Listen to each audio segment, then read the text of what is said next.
saat ku sembah, ku pujimu, ku rasakan kehadiran-Mu Tuhan. Saat ku menyembah-Mu, Roh-Mu bekerja. Saat ku memuji-Mu, Kau bertakhta di atas pujian. Ku angkat hatiku, ku pandang kekudusan-Mu. Saat ku sembah, ku puji-Mu, ku rasakan kehadiran-Mu Tuhan. Ku angkat hatiku, ku pandang kekudusan-Mu. Saat ku sembah, ku puji-Mu, ku rasakan kehadiran-Mu Tuhan. Saat ku sembah, ku puji-Mu, ku rasakan kasih-Mu Tuhan. Terima kasih. Baik, kita persiapkan segala sesuatunya agar kita mulai masuk ke dalam seminar kita. Namun sebelumnya, doa pembukaan kami persilakan kepada Bapak James.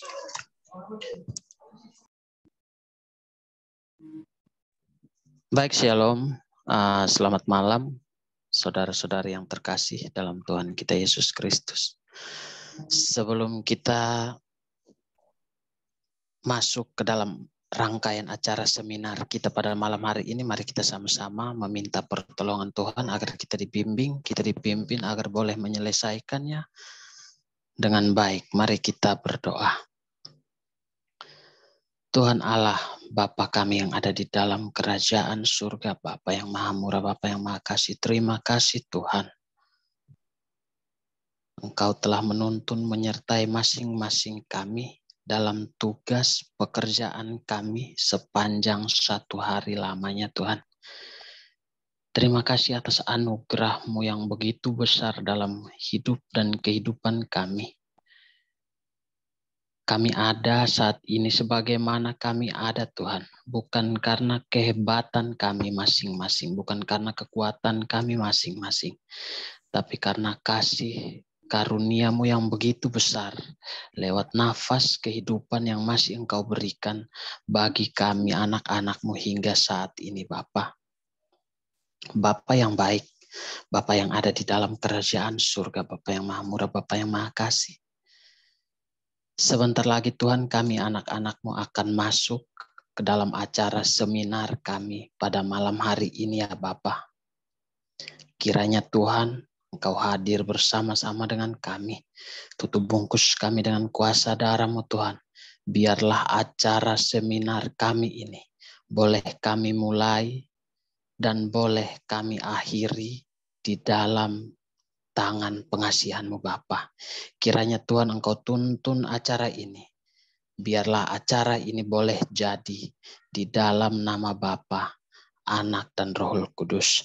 Kau memberkati Tuhan pembicara kami yang akan berbicara, yang akan menyampaikan materi di malam hari ini Tuhan. Biarlah Engkau urapi hamba-Mu dengan kasih dan kuasa-Mu Tuhan. Biarlah hamba-Mu dapat menyampaikan apa yang menjadi keinginan-Mu bagi kami malam hari ini Tuhan. Biarlah kami anak-anak-Mu dapat menerimanya dan kami dapat melakukannya dalam hidup dan kehidupan kami. Di dalam nama Tuhan Yesus kami berdoa. Haleluya. Amin. Ya.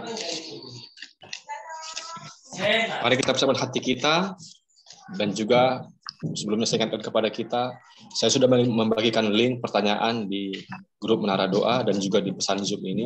Apabila ada yang mau ditanyakan, silakan diisi di situ. Nanti akan Sesi pertanyaan akan saya bacakan. Baiklah, kita berikan kesempatan kepada Bapak Pendeta Dr. Binsar Huta Barat, MCS MTH, untuk menyampaikan seminar dengan tema Pentingkah Berbahasa Roh. Waktu dan tempat kami persilahkan.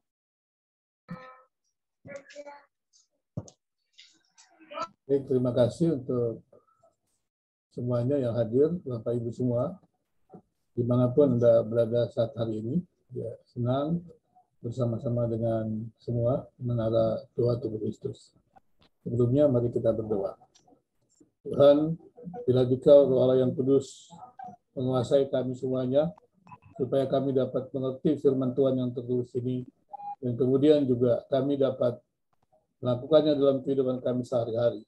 Secara khusus ketika kami berbicara tentang bahasa roh, karunia bahasa roh yang saat ini ada menjadi juga banyak perdebatan dan juga banyak kebingungan, Tuhan menolong supaya hamba-Mu dapat membukakan kebenaran firman Tuhan, menguatkan saudara, dan kemudian juga bersama-sama dalam tubuh Kristus, melayani Kristus. Terima kasih Tuhan.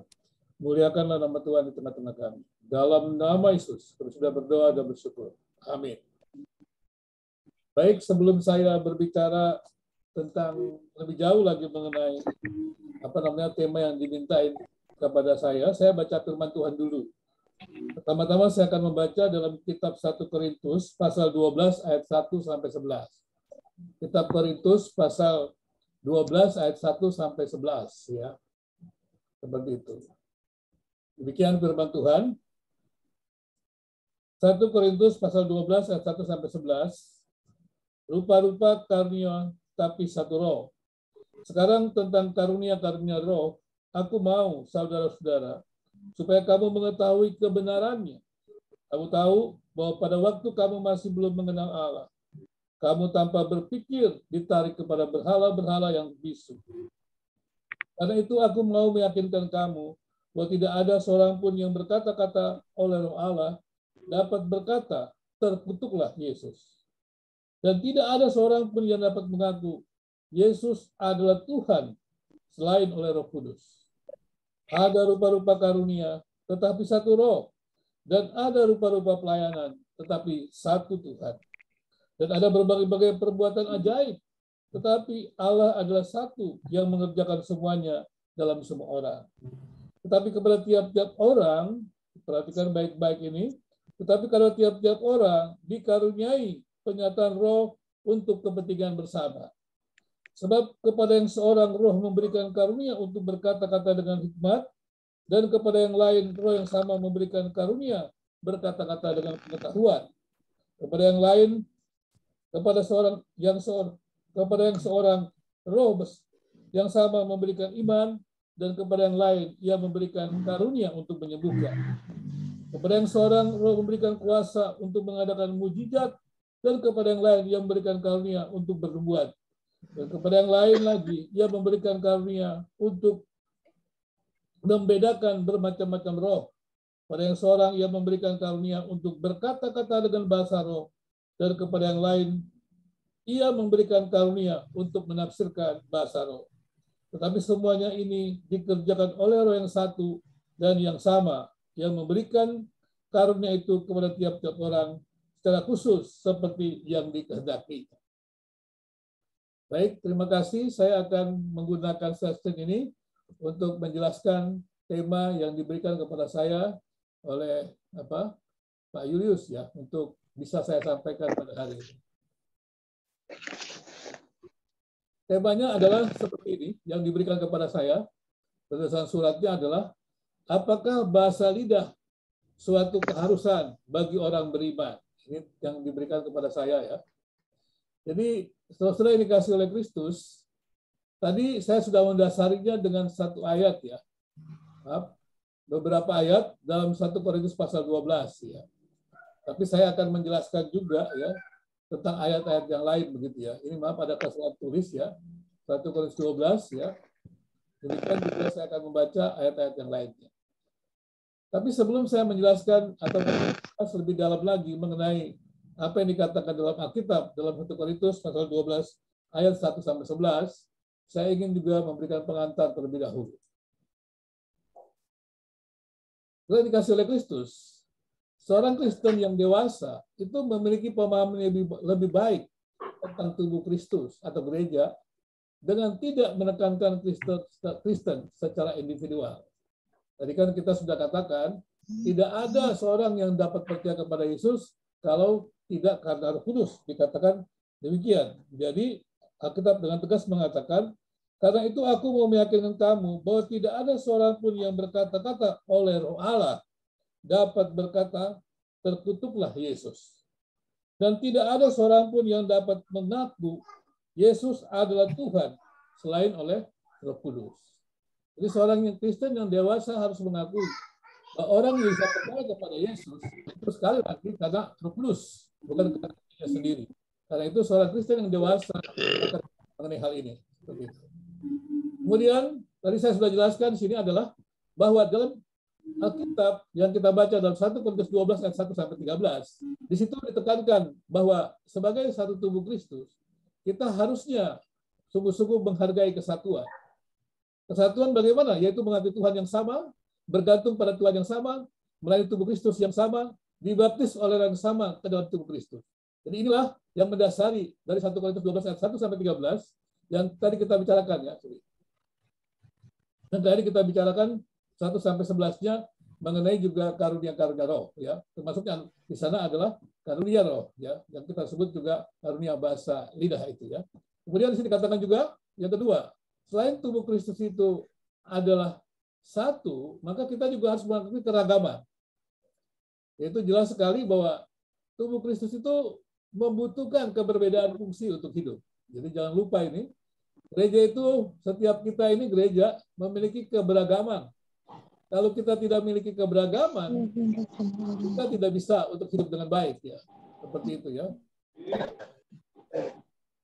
Jadi kalau kita tidak memiliki keberagaman fungsi, kita tidak bisa sebagai tubuh Kristus bisa tampil dengan baik gitu ya.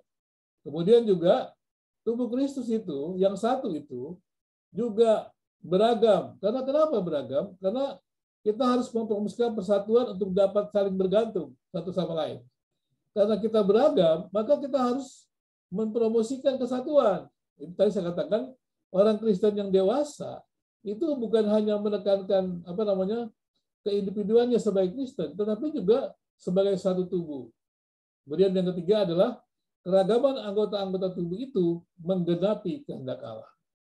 Jadi sebelum saya menjelaskan mengenai karunia-karunia roh, termasuk juga karunia bahasa lidah, kita harus mengerti dulu bahwa kita orang yang percaya, yang dibaptis oleh Roh Kudus itu masuk dalam satu tubuh Kristus, kita adalah sekali lagi satu. Tapi kita ini adalah anggota-anggota tubuh Kristus, di mana Yesus sebagai kepala. Di situ dikatakan juga bahwa kita sekali lagi juga beragam, mempunyai fungsi yang berbeda, seperti itu ya. Dan kemudian itulah kita perlu bekerja sama. Seperti itu. Kemudian yang ketiga tadi saya bilang bahwa gereja itu satu, gereja itu beragam ya, dan kemudian juga gereja itu, tubuh Kristus itu perlu mengalami kedewasaan. Nah, kemudian dikatakan di sini adalah bagaimana kita mengalami kedewasaan, yaitu kita melaksanakan, menerapkan karunia-karunia. Kalau kita melihat dalam 1 Korintus 12 ini kan persoalannya ada perdebatan. Persoalannya adalah ada yang saling membanggakan, ada yang menganggap karunia lebih baik dari yang lain. Jadi katakan dengan tegas, kalau kita ingin menerapkan karunia-karunia Tuhan itu, maka kita harus menerapkan dengan kasih. Kita bisa membaca dalam 1 Korintus pasal 13. Bahkan dikatakan orang-orang yang membanggakan karunia-karunia itu tanpa menerapkannya dengan kasih, maka dia tidak berarti sama sekali. Kasih itu memperkaya, kasih itu membangun, kasih itu kekal. Artinya adalah kita boleh bersungguh-sungguh berusaha mendapatkan karunia-karunia Tuhan itu, karunia-karunia rohani itu. Tapi yang utama adalah penerapannya dengan kasih. Seperti itu. Nah, kembali kepada persoalan kita sekarang. Jalan satu-satunya agar karunia Roh Kudus dapat digunakan secara kreatif adalah ketika orang Kristen itu dimotivasi oleh kasih. Jadi kalau kita ingin menerapkan karunia-karunia, karena konteksnya di sini adalah perdebatan atau pertengkaran ya antara orang-orang yang memiliki karunia-karunia, termasuk juga mereka yang memiliki karunia bahasa roh, itu dikatakan jalan satu-satunya adalah agar karunia itu dapat ditapkan dengan baik, dengan secara kreatif, ketika orang Kristen dimotivasi oleh kasih. Ya, memang kasih Allah diberikan secara anugerah umum. Itu memungkinkan orang non-Kristen dapat memancarkan kasih. Tetapi agape yang penuh ada dalam orang Kristen. Itulah sebabnya kita bisa melihat banyak orang-orang yang non-Kristen yang baik, ya, yang saleh begitu ya.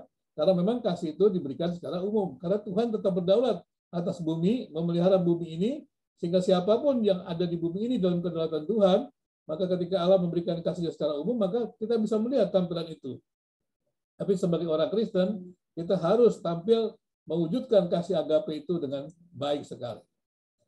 Nah, kemudian kita kembali kepada persoalan. Jadi Paulus menjelaskan karunia bahasa roh, bernubuat, pengetahuan, iman, dan memberi ya. Selanjutnya di dalam ayat-ayat selanjutnya, Paulus menjelaskan tanpa kasih penerapan karunia-karunia itu tidak berarti. Ini 1 Korintus pasal 13. Nah, kemudian pertanyaannya adalah, apakah karunia bahasa roh itu seperti pertanyaan kepada saya adalah untuk semua orang atau tidak? Pertanyaan kan begini, ini judul yang diberikan kepada saya ya, atau tema. Apakah bahasa lidah suatu keharusan bagi orang beriman? Kan seperti itu ya. Kalau kita mengelompokkan dia sebagai karunia, maka seharusnya tidak boleh kita memaksakan. Namanya juga karunia, artinya pemberian. Tidak bisa kita katakan pemberian itu wajib untuk semua. Tidak bisa. Itu bukan karunia lagi namanya. Kalau karunia diberikan kepada semua, ya harusnya seperti itu. Seperti juga karunia keselamatan, anugerah. Nggak bisa. Bukan karunia lagi kalau diberikan kepada semua orang, begitu ya, seperti itu. Itu berarti bukan karunia, bukan dalam hal yang khusus, ya, tapi hal umum secara umum. Jadi kalau pertanyaannya adalah apakah bahasa lidah suatu keharusan bagi orang beriman? Nah, tadi saya katakan dengan tegas di sini adalah bahwa itu adalah karunia. Ya, kalau karunia berarti tergantung Tuhan yang memberikan kepada siapa. Seperti itu. Bukan tergantung kita. Boleh nggak kita minta? Boleh. Tetapi tadi saya katakan bahwa tubuh Kristus itu punya anggota-anggota. Jadi jangan kita minta memaksa karunia tertentu. Kita akan diberikan Tuhan karunia-karunia sesuai dengan panggilan Tuhan untuk kita. Nah, kita akan dan kemudian kita menerapkannya kepada dalam perkumpulan gereja itu atau tubuh Kristus. Sehingga penerapannya mesti dengan kasih. Ya.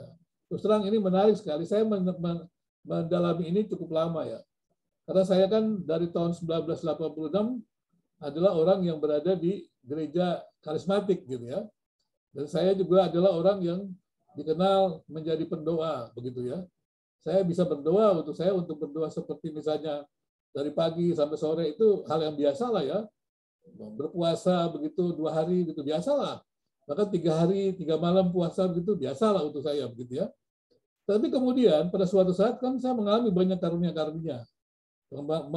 Mengalami pengalaman pelepasan ketika orang datang ke rumah saya minta tolong ya, kok ada keluarganya yang terikat dengan kuasa kegelapan. Baru saja saya bertobat melayani, sudah ada yang minta malam-malam. Saya tidak tahu bagaimana caranya, kemudian saya datang, ketika orang itu melihat saya, dia tidak tahan, dia teriak, kemudian saya bingung kenapa orang itu takut dengan saya. Kemudian saya usir kuasa kegelapan itu, kemudian saya diminta orang berkhotbah. Padahal saya baru melayani. Ada orang mengatakan, Pak bisa hati-hati, segala macam. Saya cuma hanya tahu pada waktu itu Tuhan bilang, kamu tuh berkuasa atas roh jahat, usir saja. Dan saya usir begitu. Dan banyak kejadian-kejadian, pelayanan-pelayanan yang seperti itu. Kemudian saya berdoa, Tuhan, apakah benar saya merasa diri lebih baik dari orang lain? Ya. Apakah benar saya mesti merasa lebih suci dari orang lain? Pasti tidak benar. Terus saya katakan, Tuhan, kalau saya ini menjadi sombong karena karunia-karunia roh, lebih baik tidak perlulah saya mendapatkan karunia-karunia apapun juga. Ya, saya ingin melayani sesuai dengan kehendak Tuhan saja. Dan ini saya sudah terjadi dalam hidup saya tahun 1986. Saya melayani banyak tempat, banyak gereja, berbagai denominasi. Dan kemudian saya mengambil kesimpulan memang dari Alkitab. Kalau penelitian Alkitab sangat banyak. Dan saya melihat berbagai pandangan gitu. Ada yang mengatakan bahasa roh itu tidak ada. Saya tidak setuju juga karena Alkitab bilang ada. Bahasa lidah itu tidak ada. Bahasa roh itu hanyalah bahasa yang mengandung arti. Yang tidak ada artinya itu tidak ada. Itu tidak benar juga. kalau kita baca dalam Roma 8 juga ada orang yang berdoa. Roh Kudus mengajar dia berdoa dengan keluhan yang tidak diucapkan. Nah, saya mengatakan orang berdoa seperti itu juga pimpinan Roh Kudus. Jadi saya sudah mengalami berbagai pengalaman. Mulai pengalaman dari karismatik, pengalaman dari Pentakosta, dan berdoa dengan berbagai macam cara seperti itu. Akhirnya saya mengerti dalam arti kata bahwa bisa kita berdoa dengan pimpinan Roh Kudus. Saya percaya juga ada orang yang sungguh-sungguh menerima itu. Tapi Alkitab katakan penerapannya kan tidak boleh menjadi sebuah kebanggaan. Selalu saja hal itu terjadi. Contohnya begini, nanti saya jelaskan gitu. Nah, penerapan karunia-karunia yaitu bahasa roh yang saya amati dan juga lihat dalam Alkitab itu ada bahayanya, hati-hatinya. Yaitu karunia itu kalau kita lihat bisa memusatkan pada diri sendiri. Ya. Jadi kalau Anda berbahasa roh hanya untuk memuaskan diri, itu hati-hati itu. Bahasa roh itu kan untuk menyembah Tuhan, untuk memuliakan Tuhan. Berdoa itu kan seperti itu. Tapi kalau saya tidak berbahasa roh, saya tidak puas. Nah itu hati-hati juga. Memang kepuasan dari bahasa? Tidak. Kepuasan dari Tuhan. Kita berkata-kata penuh kuasa, tapi bukan kata-kata kita yang berkuasa, Tuhan yang berkuasa. Karena itu ketika saya melayani banyak orang yang dirasuki setan segala macam, bukan kata-kata yang saya yang berkuasa, Tuhan yang berkuasa. Dan saya lihat kalau Tuhan ingin menyatakan kemuliaannya, saya tidak perlu paksa. Saya tidak mengerti bagaimana tiba-tiba terjadi saja. Dan saya tidak merasa punya kuasa. Yang kuasa itu adalah kuasa Tuhan.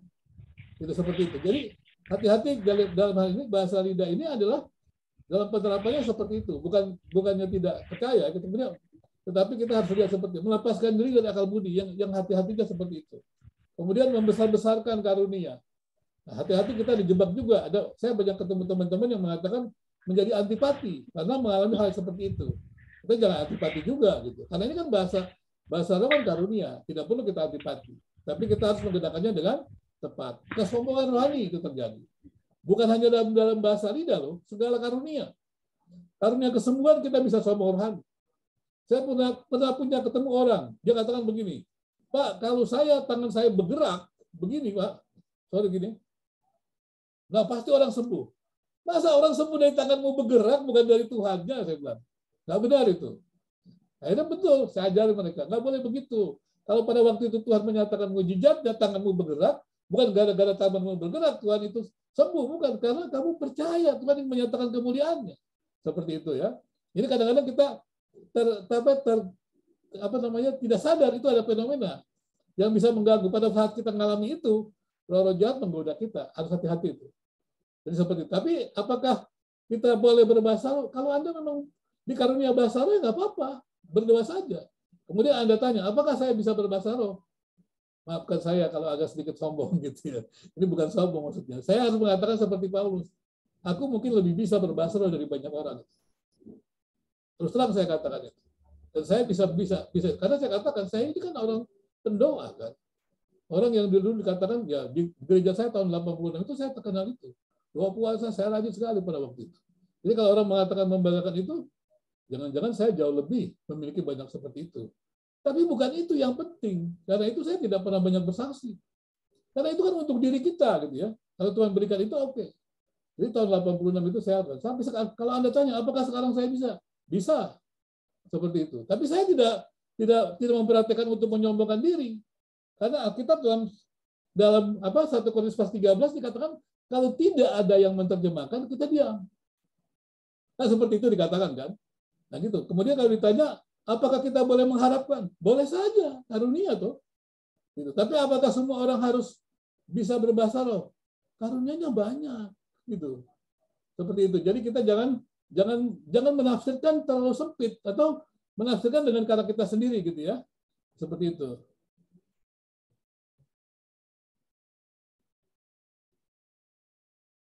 Ini ada nanti pertanyaannya apakah langsung atau tidak ya? Tolong saya tanya dulu ya. Saya mungkin tanya dulu kepada pengacara. Ada yang bertanya ini, Pak. Ya, apakah saya mesti menjadikan langsung atau gimana Pak Julius? Moderator, karena sudah ada yang bertanya begitu. Apakah saya langsung tanya jawab atau saya bicara dulu?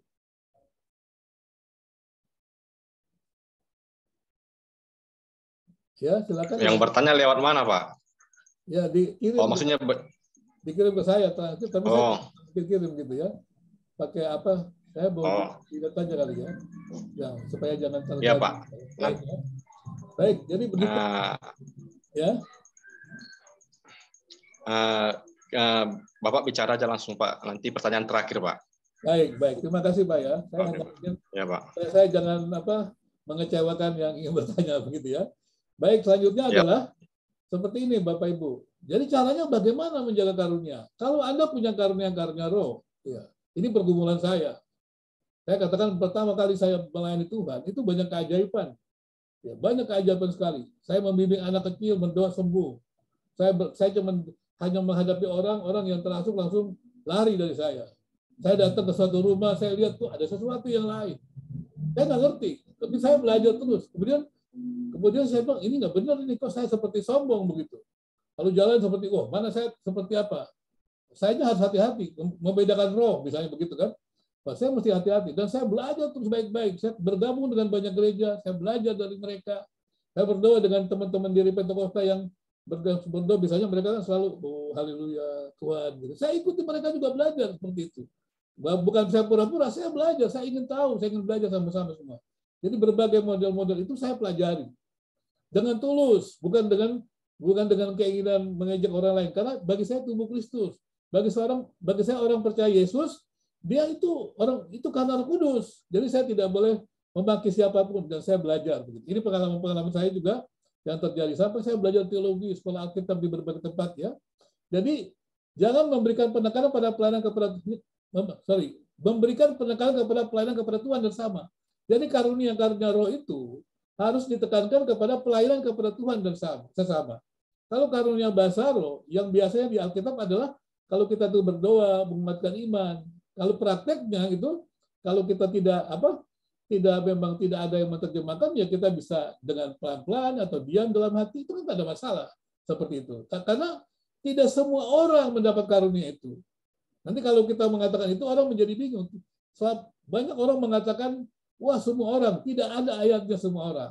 Karena karunia. Pengalaman saya, dari tahun 86 saya sudah berkeliling banyak gereja. Menjadi pendeta, gembala banyak gereja. Tidak semua orang bisa. Sampai kadang-kadang saya kasihan dengan orang yang mengatakan ingin sekali berbahasa roh, tapi tidak bisa. Orangnya baik, sungguh-sungguh rohani. Akhirnya saya sadar, memang tidak harus semuanya, karena itu karunia rohani, seperti itu ya. Kemudian sangat penting jika karunia bahasa itu disertai interpretasi. Kalau dalam pertemuan, karunia roh dan disiplin gereja harus ada bersamaan. Jadi waktu kita menerapkan karunia roh, kemudian juga terus juga dalam bahasa roh ada disiplin. Jangan tidak ada disiplin, karena kan semua kita kendalikan. Kita berbahasa saja kita kendalikan. Kita bisa berbahasa Indonesia, kita bisa kendalikan. Kita berbahasa apapun, kita bisa kendalikan. Karena kalau kita bisa tidak kendalikan, itu kan berbahaya. Berarti kita dikuasai di luar diri kita. Karena karya Roh Kudus tidak pernah melakukan yang kita tidak bisa mengendalikan. Kemudian pertanyaan lagi kembali, apakah semua orang harus berbahasa lidah? Karunia bahasa roh, bahasa lidah, tidak untuk semua orang. Karena karunia. Karunia artinya pemberian Tuhan bergantung pada kehendak Tuhan. Pertanyaannya, bolehkah Anda berharap seperti itu? Boleh. Ya. Dan kalau peristiwa Pentakosta kan banyak yang berdoa kan untuk mendapatkan karunia bahasa roh. Saya tidak mau masuk perdebatan apakah yang ini bahasa roh harus pakai arti. Saya tidak mau masuk itu. Karena setahu saya setuju. Tetap mengatakan ada. Karena Alkitab mengatakan ada bahasa roh yang tidak dimengerti. Tapi penerapannya harus dengan hati-hati. Jangan sampai mengganggu persekutuan, mengganggu tubuh Kristus. Itu yang saya katakan tadi. Kita itu satu. Jadi banyak denominasi. Tubuh Kristus itu satu. Berbeda-beda. Ada gereja-gereja yang penerapannya bermacam-macam. Ada karunia bermacam-macam. Ada gereja yang terkenal dengan pengajarannya. Istilahnya karunia nubuat. Ada gereja yang terkenal dengan mujizatnya. Nggak apa-apa. Tapi jangan menyombongkan bahwa hanya gereja kita yang punya mujizat. Gereja kita yang punya karunia nubuat. Gereja lain nggak punya. Itu semuanya harusnya saling mendukung, saling belajar. Tidak boleh saling memegahkan diri, tidak boleh saling menyombongkan diri. Kita itu hanya untuk kemuliaan Tuhan dan kebaikan tubuh Kristus. Saya ulangi ya. Karunia roh itu adalah untuk kemuliaan Tuhan dan kebaikan tubuh Kristus, bukan untuk pribadi kita. Karena itu saya katakan orang Kristen yang dewasa pasti sabar. Karena itu saya dalam berbagai denominasi segala macam saya bisa sabar dan saya bisa hadir di mana-mana juga. Bisa hadir seperti itu. Saya bisa sabar, tidak peduli dia denominasi apa gitu. Yang penting dia percaya Yesus adalah Tuhan, juru selamat begitu. Nah, kita saya dengarkan mereka. Jadi seperti itu. Meskipun saya sebagai seorang teolog yang belajar cukup banyak. Kira-kira demikian ya Bapak Ibu semuanya. Ini pengantar saya, karena saya pikir tadi takutnya banyak pertanyaan, supaya saya bisa menolong Bapak Ibu bertanya, saya jangan terlalu banyak bicara lah begitu ya. Kira-kira seperti demikian. Ya. Saya kembalikan kepada kepada moderator begitu ya, pimpinan acara. Minta maaf ya, saya tadi agak tergesa. Tuhan berkati. Ya.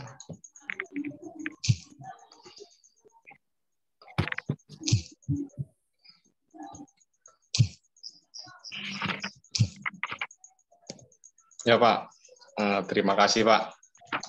Di sini kita break sebentar Pak. Saya berikan kesempatan 1 menit untuk para peserta mengirimkan pertanyaannya ke link yang sudah saya bagikan.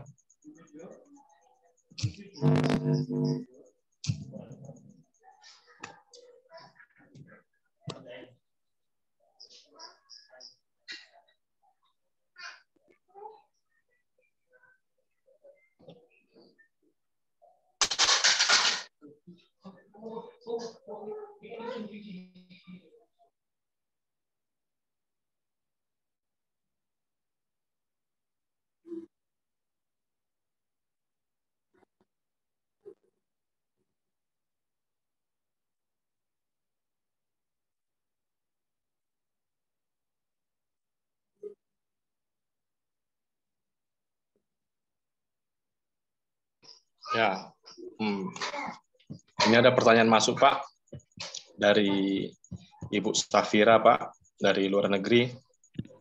Pertanyaannya Pak, bagaimana Allah membagikan karunia-karunia roh dan apa perbedaan antara talenta dan karunia roh seperti itu Pak? Tolong diulangi Pak. Apa? Pertanyaannya Pak, bagaimana Allah membagikan karunia-karunia roh dan apa perbedaan talenta dengan karunia roh? Baik, terima kasih. Saya jawab langsung, Pak. Iya, Pak. Silakan, Pak. Baik. Kalau bagaimana Allah membagikan karunia-karunia roh, tentunya itu kedaulatan Allah, gitu. Kita tidak bisa mengatur Allah, ya. Saya juga sering tidak mengerti jalan-jalan Allah, tapi saya selalu bergantung kepada Tuhan. Bahkan kalau saya rencana-rencana Allah itu saya tidak mengerti. Sampai sekarang saya banyak tidak mengerti tentang saya. Dan Tuhan bisa pimpin saya kepada hal-hal yang Tuhan kehendaki. Saya hanya berdoa, yang penting adalah Tuhan mau apa untuk saya. Mau berkehendak apa untuk saya. Dan Tuhan akan melengkapi kita semua dengan karunia-karunia yang dibutuhkan dari pelayanan. Kemudian pertanyaannya adalah, bagaimana dengan talenta? Kalau talenta itu kan biasanya dihubungkan dengan bakat, ya. Kita gitu ya, kemampuan-kemampuan kita yang kita bawa ketika kita lahir gitu ya. Nah, itu bisa kita kembangkan. Jadi karunia roh itu sebenarnya kalau lihat dari Korintus itu tidak ada yang dikembangkan. Walaupun kita bisa terus dipakai Tuhan dalam karunia-karunia itu, tapi tidak bisa dikembangkan seperti talenta begitu. Talenta itu kan bisa terus kalau dipakai terus berkembang begitu kan, kemampuan kita menjadi expert, menjadi ahli begitu ya. Tapi kalau karunia roh itu pemberian Tuhan.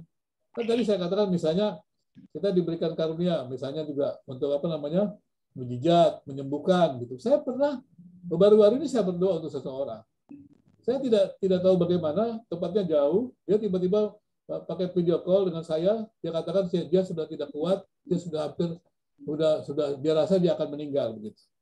Dan saya tidak tahu kenapa saya berdoa untuk dia. Saya terus berdoa sama dia untuk dia, dan terus saya katakan percaya, kau beriman dalam nama Tuhan Yesus, Tuhan akan menjamahmu terus. Saya nggak tahu bagaimana, kemudian dia tenang. Besoknya saya dengar kabar setelah dia doakan itu dia mengalami kebebasan. Saya tidak tahu itu dan saya tidak bisa mengembangkan itu karena itu.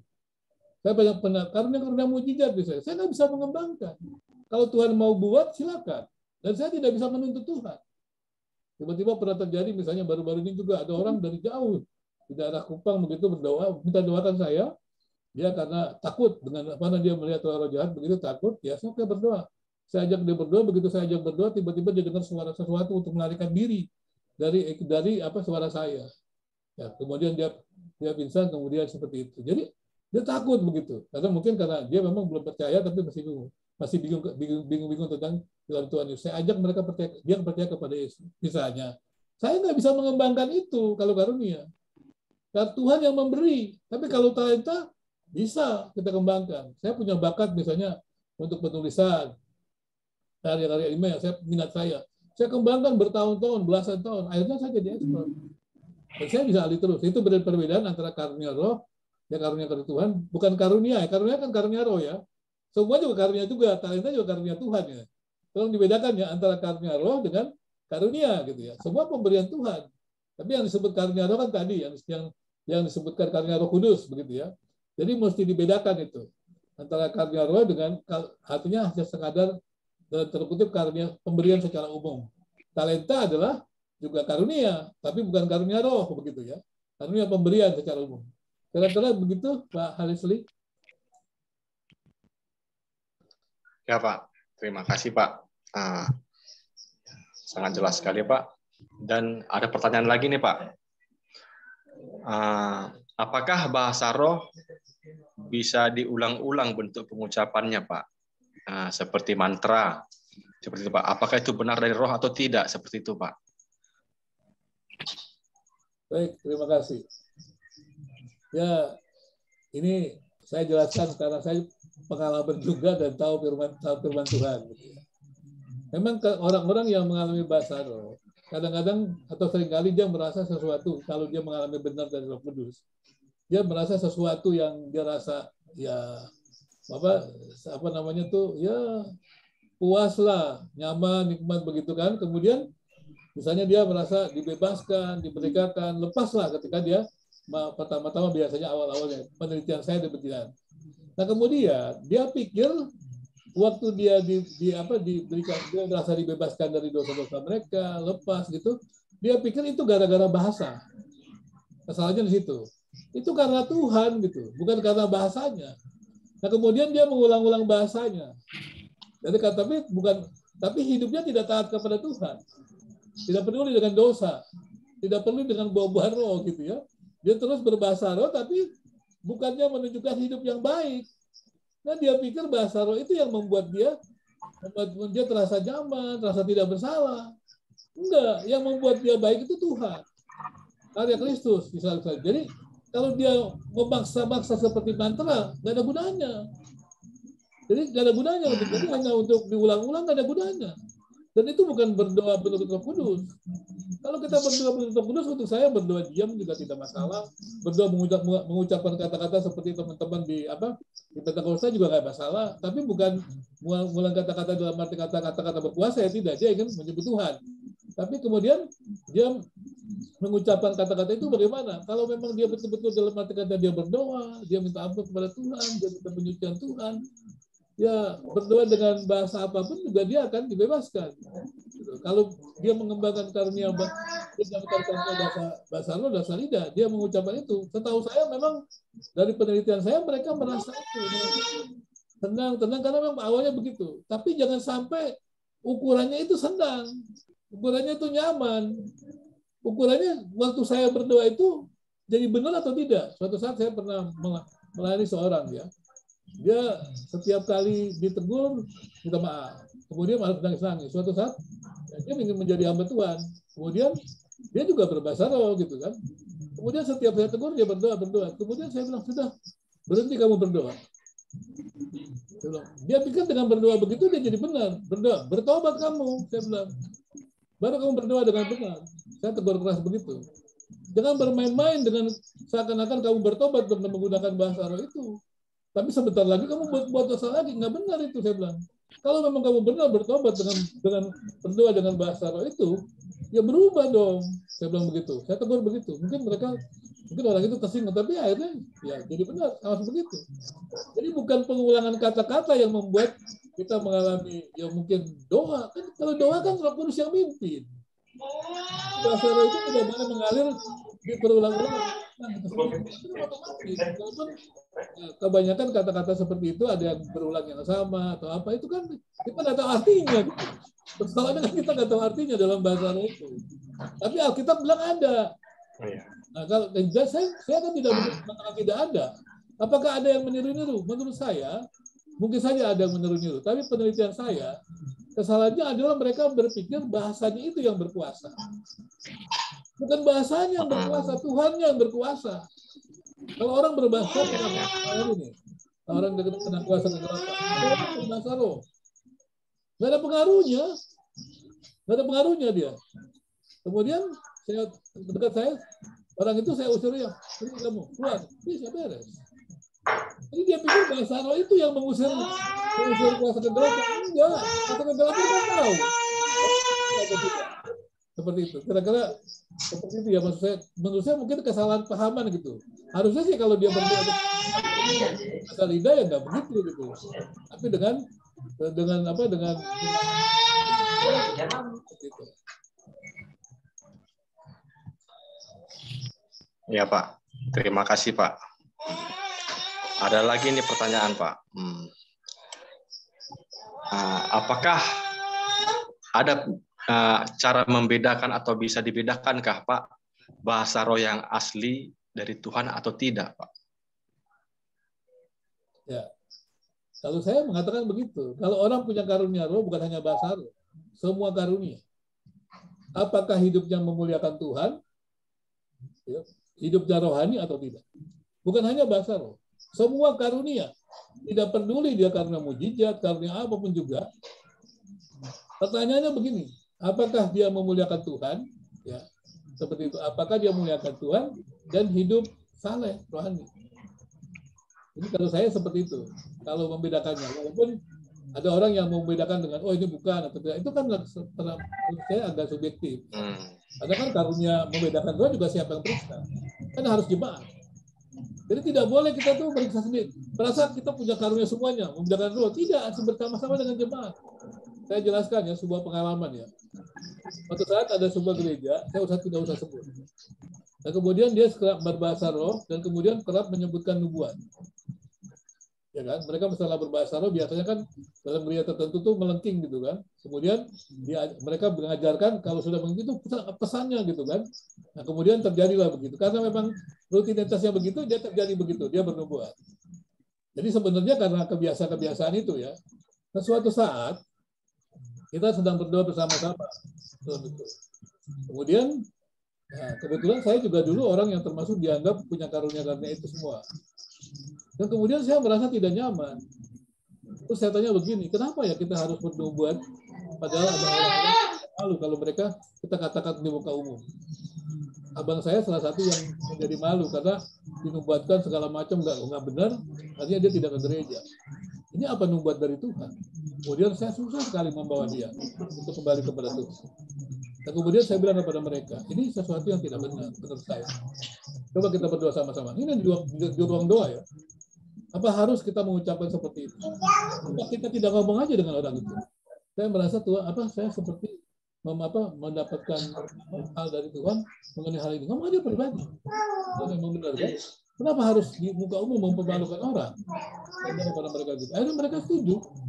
Dan itu tidak terjadi lagi. Itu saling belajar, saling mengontrol seperti itu. Karena yang baru kan semangat kan? Wah, punya dipakai Tuhan kan semangat yang baru-baru. Padahal pada saat kita dipakai Tuhan, kita mesti hati-hati loh. Karena kegelapan itu akan berusaha menyimpangkan kita. Karena itu menghargai teman-teman, gereja, saudara-saudara yang lain itu penting sekali.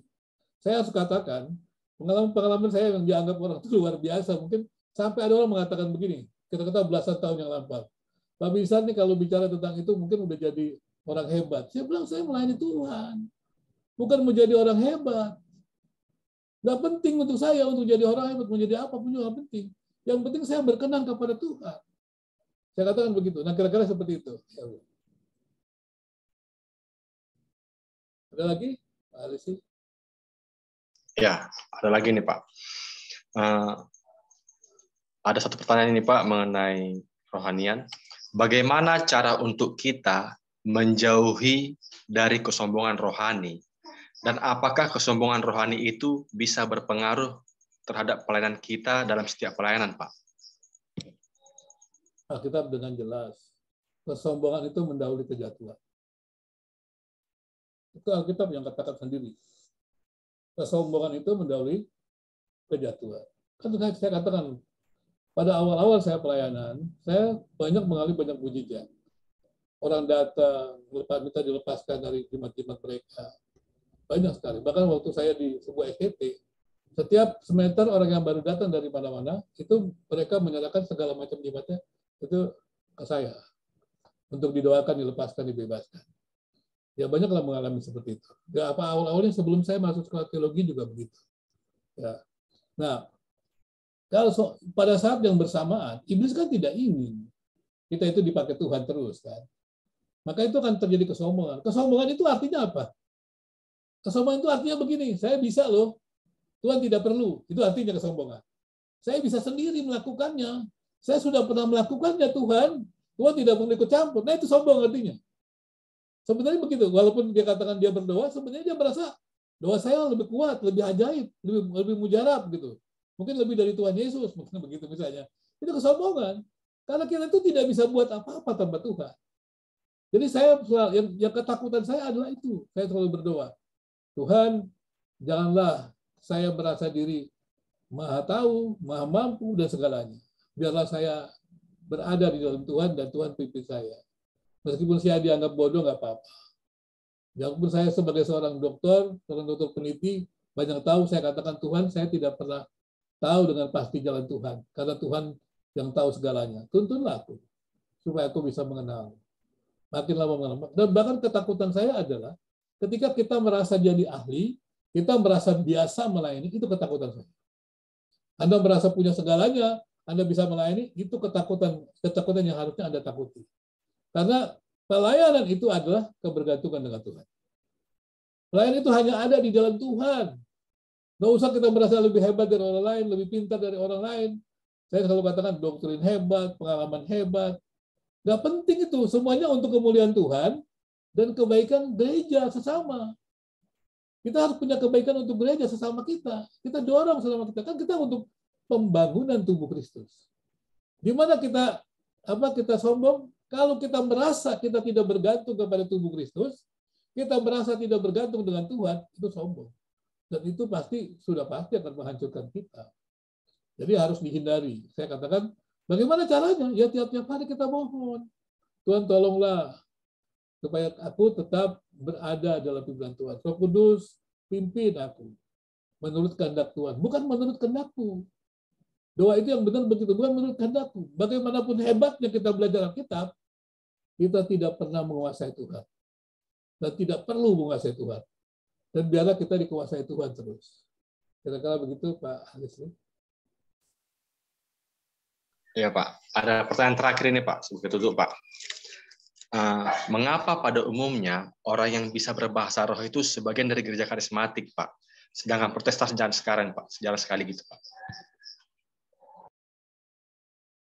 Dan saya sudah katakan karunia. Karunia itu kan tergantung Tuhan yang memberikan. Nah itulah kita harusnya mengatakan denominasi-denominasi kan berbagai. Semua denominasi gereja kan punya karunia-karunia. Ada gereja-gereja tertentu yang menekankan karunia nubuat, artinya karunia mengajar. Dia menekankan itu. Ya tentunya memang situ memang panggilan dia, kita hargai saja dia. Gereja itu. Nah kemudian biasanya paling tidak dua gereja itu terbagi atas dua. Ya. Biasanya gereja yang menekankan kepada doktrin, gereja yang menekankan kepada pengalaman. Kalau saya sih menyarankan, kenapa sih kita ribut bahwa ini doktrin, ini pengalaman? Kenapa kita tidak menghargai doktrin? Kenapa kita tidak menghargai pengalaman? Pengalaman tanpa doktrin, ya, atau ajaran Alkitab, kita bisa salah mengerti pengalaman kita. Tapi kemudian pemahaman tanpa pengalaman itu menjadikan kita tidak menjadi sombong atau menjadi kita tidak bergantung dengan Tuhan gitu. Jadi kita tidak boleh merasa tahu, merasa hebat ya dalam pengetahuan. Kita juga tidak boleh merasa banyak pengalaman gitu loh. Karena pengalaman itu kan sangat luas. Jadi kalau kalau saya menyarankan seperti itu. Jadi kita harus hati-hati ya menekan merasa diri. Seperti bahasa roh di dalam karismatik, ya karena mereka mengharapkannya itu. Kalau di gereja Pentakosta kan tidak selalu ya. Saya sudah pernah di gereja Pentakosta, di GBI, GPPS, apalah gerakan Pentakosta, banyaklah saya kerja. Saya sudah banyak semua. Sudah mendatangi dan sudah sama-sama, sudah berdoa sama-sama, berpuasa sama-sama. Dan kelompok tersebut yang belajar Alkitab dengan serius, saya belajar serius. Gitu. Tapi kemudian saya melihat, kalau memang itu real demikian, kenapa saya harus marah-marah kepada mereka? Saya tidak, misalnya ada teman-teman, wah itu bahasa roh itu dari setan. Saya nggak berani mengatakan itu. Karena ada Alkitab mengatakan begitu. Dan saya juga tahu ada orang berdoa dengan tidak dengan bahasa yang dia mengerti, nggak ada masalah. Karena kadang-kadang orang begitu sedihnya, berdoa aja dia nggak tahu buat apa. Saya nggak berani mengatakan begitu. Dan itu, wah, ini orang tidak benar. Nggak bisa kita katakan begitu. Kalau kita dalam kondisi seperti itu bagaimana? Artinya kita coba jujur, jangan cepat-cepat menghakimi orang lain. Menurut saya hak menghakimi jangan dulu lah. Dengar dulu kenapa begitu. Kenapa di gereja karismatik ada banyak bahasa roh? Ya karena mereka minta kan. Dan diutamakan kan pengalaman-pengalaman itu kan. Kemana di gereja karismatik orang kurang sekali ketat belajar Alkitab. Karena mereka merasa nggak perlu kan. Cukup mendengar suara Tuhan. Yang ini karena, tidak harus begitu. Jadi Tuhan aja mengizinkan loh. Beberapa denominasi itu punya penekanan gitu. Tapi kan Tuhan mengizinkan kita saling belajar. Nah kalau Tuhan mengizinkan mereka percaya Yesus, kenapa kita marah-marah dengan mereka? Itu setelah kepada semuanya ya. Kenapa kita harus marah-marah? Kita menjadi menyingkir. Kan kita satu tubuh Kristus. Jadi kalau dikatakan kenapa di karismatik mempromosikan bahasa lidah dan mereka punya karunia bahasa lidah. Ya memang mereka mintanya itu. Tapi coba di teman-teman yang di karismatik ada orang-orang khusus nggak yang belajar Alkitab seperti di kelompok-kelompok tertentu misalnya. Itu jarang. Bukan tidak ada ya, jarang seperti itu. Nah seperti itu Bapak Ibu. Nah sekarang kalau saran saya adalah ayolah kita tidak usah menekankan kehebatan kita, karunia-karunia roh kita, tapi semuanya itu untuk Tuhan dan untuk sesama kita. Kalau penerapan karunia roh kita seperti dikatakan oleh Paulus, kalau kita berbahasa roh di depan jemaat orang tidak mengerti pada waktu itu, kenapa kita tidak diam aja dengan bahasa sendiri? Kan bisa. Kan bisa kita berdoa dalam hati. Berdoa dalam hati dengan bahasa roh bisa. Berdoa dalam hati kita ketika orang Indonesia berbahasa Indonesia bisa. Dengan bahasa apapun juga kita bisa berdoa dalam hati. Kenapa nggak bisa? Kalau memang itu mengganggu teman-teman yang lain. Tapi juga teman-teman yang lain nggak usah lah menyerang. Kalau orang itu benar, hidupnya baik, sudah. Mujizat juga. Kalau orang bisa buat mujizat itu nggak apa-apa. Itu kan karunia Tuhan. Tapi jangan kita katakan dia menjadi orang khusus. Nah itu berbahaya kan. Jadi orang bukan datang kepada Tuhan, datang kepada orang itu. Kasihan juga misalnya contoh ya. Wah ada orang tertentu punya karunia mujizat. Orang berbondong-bondong datang. Sebagai seorang peneliti saya tanya, kita mesti jujur berapa orang yang disembuhkan pada waktu itu. Setiap kali datang, prosentasenya berapa? Sehingga kalau orang datang dari luar negeri, dari jauh, dia diperhitungkan biayanya. Kalau saya datang didoakan saya tidak sembuh gimana? Kan kasihan juga kalau dia punya uang, udah minjem uang dari orang lain, datang untuk didoakan pendeta, ternyata tidak sembuh. Kan banyak yang kasihan seperti ini kan.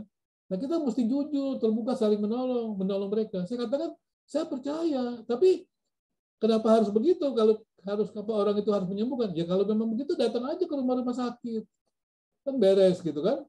Ya, kan tidak capek begitu. Tapi kalau memang ada juga karena mujizat di situ disebutkan, Billy Graham aja mengatakan itu berapa persen sangat kecil gitu. Tapi nggak apa-apa orang mendapatkan itu. Tapi diperhitungkan baik-baik dengan dokter dan biaya-biaya yang datang juga supaya tidak ada yang dirugikan. Jadi kita bekerja sama lah, jujur, baik-baik, saling membangun gitu. Yang saya harapkan dalam gereja di Indonesia dan di dunia itu. Karena itu ya kebetulan saya banyak pengalaman dari berbagai gereja, aliran gitu kan. Dan juga sekarang kan menjadi dosen teologi kan, ya, menjadi ketua asosiasi prodi ya. Indonesia penelitian ya. Jadi saya terbiasa dengan banyak itu dan saya tidak pernah merasa berat membantu STT yang karismatik, STT Pentakosta, STT apapun saya nggak pernah merasa berat. Malah saya kadang-kadang mengatakan sudahlah, saya nggak tanya kamu aliran apa. Yang Yang saya memberitahukan kalau mau pendidikan yang bagus, mau butuh bantuan saya tolong. Karena tugas saya adalah meningkatkan kualitas pendidikan. Begitu saja. Kadang-kadang ada orang-orang kaget, Pak Mister kok mau ya datang ke tempat ini? Kenapa saya tidak boleh datang ke tempat-tempat yang berbeda? Kan teman-teman Bapak banyak yang menyerang kami. Ya teman-teman saya urusan teman-teman dia. Demikian juga begitu kan? Saya juga di mana-mana begitu. Tapi saya akan berusaha untuk, yang percaya seperti kata dari awal, yang pertama adalah bahwa kita itu satu tubuh. Yang kedua itu kita berbagai fungsi dan harus berbagai fungsi. Yang ketiga adalah kita mesti bertumbuh dalam kematangan. Kalau orang yang saling serang itu anak-anak itu. Oh kamu begini, kamunya begini, saling serang itu anak-anak. Kalau kita dewasa ya harusnya tidak demikian. Begitu Pak Haris. Harap bisa menjawab ya. Kita berdoa Tuhan lebih menolong lagi untuk. Ya Pak, terima kasih Pak atas presentasinya Pak. Ya sebelum kita tutup, saya berikan kesempatan untuk Ibu Jenny mengangkat satu pujian dan akan ditutup oleh dua penutup dari Bapak Dr. Binsar. Oke, kita angkat pujian dalam Kidung Jemaat nomor 457, Ya Tuhan tiap jam. Ya Tuhan tiap jam, ku memerlukan-Mu. Engkaulah yang memberi sejahtera penuh. Setiap jam ya Tuhan, di Kau ku perlukan, ku datang Juru Selamat, berkatilah. Ayat 2. Ya Tuhan tiap jam, dampingi hamba-Mu. Jikalau Kau dekat, enyah penggodaku. Setiap jam ya Tuhan, di Kau ku perlukan, ku datang Juru Selamat, berkatilah.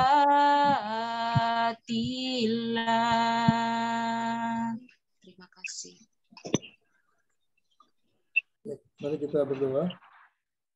Surgawi Allah yang hidup, Allah yang kami kenal dalam nama Yesus Kristus. Hari ini kami sudah mempelajari bersama-sama, berdiskusi, belajar bersama mengenai karunia-karunia roh, secara khusus juga karunia bahasa lidah. Tuhan, Engkau menolong supaya kami mengerti dengan baik. Biarlah kami sungguh-sungguh menerima karunia-karunia yang Tuhan berikan dan juga menerapkannya dengan kasih, yaitu untuk membangun tubuh Kristus, menghargai tubuh Kristus, dan biarlah kami tumbuh dalam kematangan, sehingga kami tidak membesarkan, memegahkan diri, sehingga dengan demikian kami bertumbuh, menampilkan buah-buah roh, menghadirkan Kristen sejati yang terus bertumbuh menjadi seperti Kristus, sehingga nama Tuhan dimuliakan.